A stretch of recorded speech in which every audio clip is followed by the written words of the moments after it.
la francilienne, je quitte Roissy-Charles de Gaulle pour la livraison des prochains masques pour les différents prestataires qui vont distribuer ça aux différentes équipes médicales.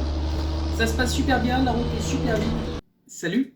Ben oui, je suis en train de contourner un petit peu le confinement. J'aimerais sortir, faire le tour et je m'invente une vie, tout simplement. Alors, aujourd'hui, qu'est-ce qu'on va faire? Nous allons parler de la voiture, nous allons parler du petit boîtier qui est ultra sympa. Donc ma fille kiffe beaucoup, comme on dit. Aujourd'hui, grâce à un nouveau Raspberry qui est juste là-bas et cette caméra, nous allons fabriquer de la reconnaissance faciale. Et je vous dirai pourquoi. Pour pouvoir utiliser la reconnaissance d'images en temps réel, nous allons utiliser une librairie qui s'appelle OpenCV. OpenCV pour Open Computer Vision est une bibliothèque graphique libre, initialement développée par Intel, spécialisée dans le traitement d'images en temps réel. La société robotique Willow Garage et la société Itsys se sont succédés au support de cette bibliothèque. Depuis 2016 et le rachat de Itsys par Intel, le support est assuré par Intel. Qu'est-ce qu'on va faire pour commencer? Nous allons installer OpenCV sur notre Raspberry qui est juste là, pour ensuite le brancher à la caméra, insérer de la data. La data sera constituée par différentes images pour lesquelles le logiciel, la librairie va s'entraîner dessus pour pouvoir faire les reconnaissances de manière la plus juste possible. Nous voici sur le Raspberry. Nous allons procéder à l'installation d'OpenCV, qui est la librairie dont je vous ai parlé juste avant, avec un Raspberry en physique. Nous pouvons avoir des Raspberry à distance sur lequel on peut se connecter si on n'a pas la possibilité de le brancher sur un écran. J'ai un clavier, souris et j'ai tout ce qu'il faut. Je me fais plaisir et j'y vais tout de suite. Par rapport à l'installation, je vous laisserai les liens qu'il faut pour pouvoir le faire vous-même si vous en avez envie. Ok, la procédure dure un petit peu de temps, donc je vais vous laisser quelques instants, le temps que je finisse l'installation. Salut à tous, je parle doucement parce que tout le monde dort. Il est minuit 15 en ce moment même et l'installation elle est toujours en cours. J'en peux plus. Il est uniquement et encore à 81%. 84%. Yes. Et je ne sais pas quand est-ce que ça va se terminer. Donc je vais attendre la fin de l'installation de cette librairie. Et ensuite on se retrouve demain pour la suite. Allez, bonne nuit à tous. Ça a été long. Très long. L'installation d'OpenCV nécessite beaucoup de temps et de patience. Certaines choses ne vont pas marcher. Il faudra bien faire attention d'installer l'environnement virtuel pour installer OpenCV pour qu'il marche et que vous soyez dans la dernière version. Qu'il soit compatible aussi, mettre à jour le Raspberry pour que tout marche bien. Aujourd'hui, je suis arrivé à ce point-là. On a commencé le code et le résultat peut déjà s'afficher. Ce que je voudrais faire, comme vous voyez ici à la vidéo, je suis en train d'appeler OpenCV. OpenCV pour ensuite récupérer la vidéo capture. L'idée c'est d'avoir un jeu de couleurs. Ce jeu de couleurs va être reconnu par cette caméra là et l'idée c'est de pouvoir l'isoler via un masque.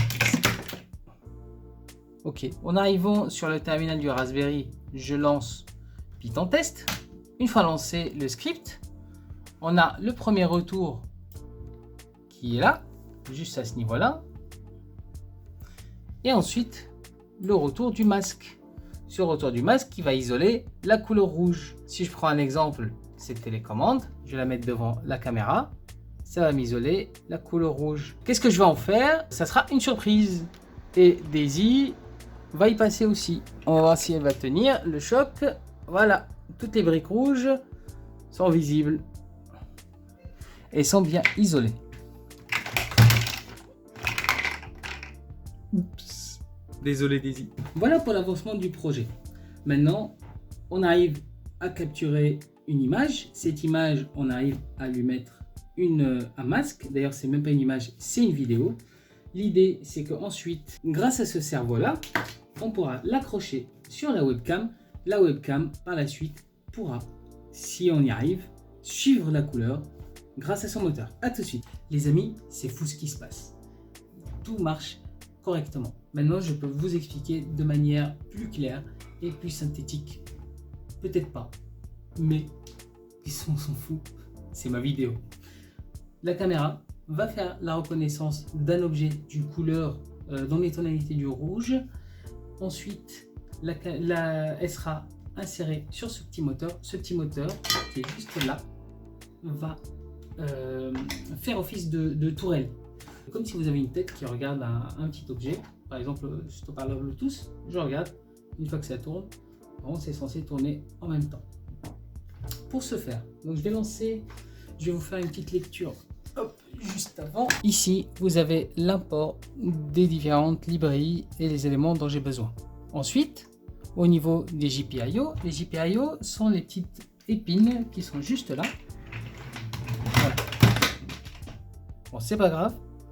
Les épines qui sont juste là, où on peut programmer différents capteurs. Ici, nous avons choisi le GPIO 11 avec une fréquence de 50. Pour contrôler si ma position est bien mise, je prends un print position qui va s'afficher juste ici. Donc ça, c'est un code que j'avais lancé juste avant pour tester, et donc j'ai bien les 7,5, la valeur qui est juste là, qui est ma valeur de départ du moteur. L'écran 480 par 320. Donc ça, c'est la taille de l'écran que j'ai choisi par défaut, mais on peut la grossir, on peut la régler comme on veut. Je partagerai, si vous le voulez bien, le code source de ce que j'ai fait, ainsi que les éléments dont vous avez besoin pour créer la même chose. Là, c'est les couleurs que j'avais expliqué juste avant. Ici, le traçage de la ligne médiane de l'élément. Donc par exemple, on va prendre ce Lego. Sur l'écran, il va me tracer une ligne juste ici. Vous allez voir quand je vais lancer le code, le changement de la position des coordonnées du moteur. En gros, en fonction de la position de la ligne médiane, plus 30, en gros, on a la ligne plus 30 pour sélectionner une surface. Tu me changes la position de 0,05. Donc comme on a dit, on est sur les... En fonction de... En fait, les unités du moteur sont comprises entre 2,5 et 12,5. 2,5 qui correspond à 0 degré, 7,5 qui correspond à 90 degrés et 12,5 qui correspond à 180 degrés. Donc on a un demi-cercle, une rotation d'un demi-cercle. Pour ensuite, Change Duty Cycle est la fonction qui sert à mettre à jour la position du serveur. Et lorsqu'on démarre le code, juste ici, vous allez voir les 7,5. Un objet juste devant. Hop, voilà.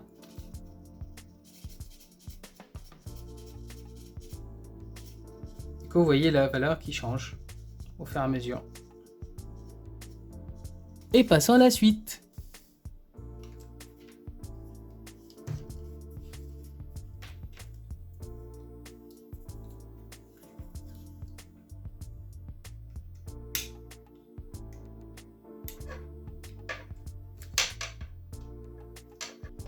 Notre tour est finie. À la suite. Passons au test. La tour est prête.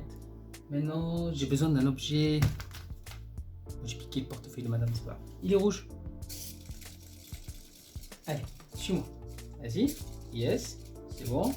Ok. C'est très bien. Continue comme ça, continue comme ça. Allez, allez, tu vas y arriver. Ouais. Je sais que tu galères un peu. Yes. Les égouts trop contents. Ouais, ça va ou quoi? Ouais, tu peux regarder. Tout doux, petit, tout doux. Alors, explication.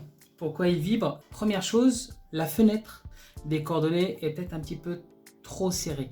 Et du coup, il a tendance à peut-être sortir facilement du fait des vibrations du projet. Voilà. Je suis sur un petit trépied avec, bricolé, mais ça marche. Donc là, ce qui est bien, c'est que maintenant vous avez un objet qui peut suivre éventuellement une couleur. Qu'est-ce qu'on peut faire avec ça? Maintenant, on a vu qu'on pouvait faire de la reconnaissance de couleurs. Ce qu'on va faire après, ça va être la reconnaissance du visage. Quand je dis reconnaissance du visage, ça peut être une chose qui peut être sympa, c'est reconnaître la personne qui est en face. On peut mettre une base de données de photos, comme des photos du personnel de l'entreprise pour laquelle je travaille. Et du coup, dès que la personne entre, elle est reconnue. Et dès qu'elle est reconnue, elle est comptabilisée comme elle est rentrée dans les locaux. C'est une idée.